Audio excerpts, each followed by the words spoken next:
I have been summoned once again to talk about Nintendo Switch 2 era pricing. Amiibo have been trucking along in the Nintendo Switch generation, and they've gotten a lot higher quality. Like, you compare a Wii U era figure to a Switch era figure, it's like night and day.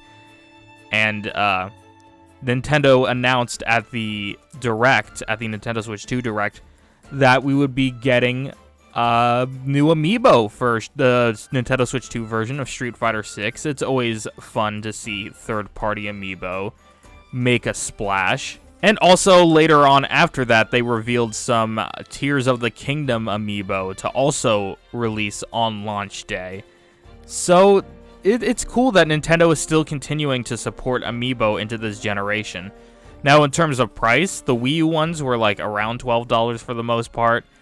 And then the Nintendo Switch generation, they're around $16 for the most part. Makes sense. You'd save a little on some double packs, and then you had things like the Guardian, which was $20. And, of course, the, like, $30 or something insane Loftwing, which was really beautiful and detailed and big, and it did add, like, fast travel to The Legend of Zelda Skyward Sword HD, but a lot of people were miffed on that price. But it's whatever. Going into the Nintendo Switch 2 generation, we get a look at new Amiibo prices, with the Tears of the Kingdom Amiibo costing $30. So, nearly double what the standard was last generation.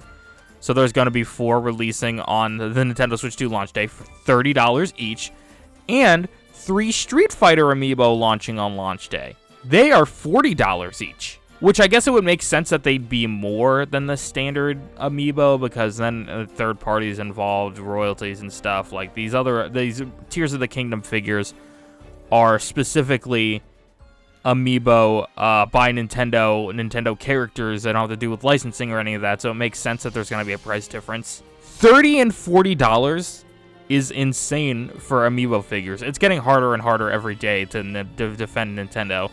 These better be, like, massive, really detailed figures, because they gotta be a step up. If they're gonna be double the price, they gotta be a step up, but I don't think they're going to be. I think this is just what they're gonna cost now.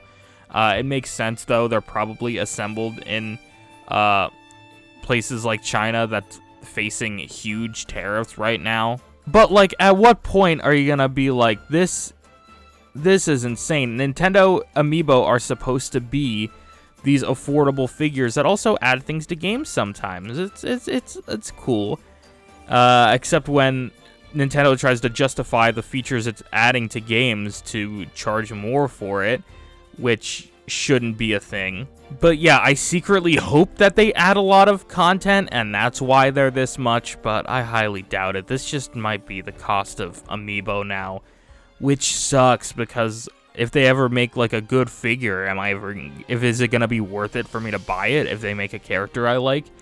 Are the Xenoblade 4 Amiibo gonna be $35, $40, maybe even $45 a piece? Who knows? This is one of the things I can't defend Nintendo on very much. It's insane that these Amiibo figures are costing this much now. And yeah, this generation is gonna be one hell of a ride.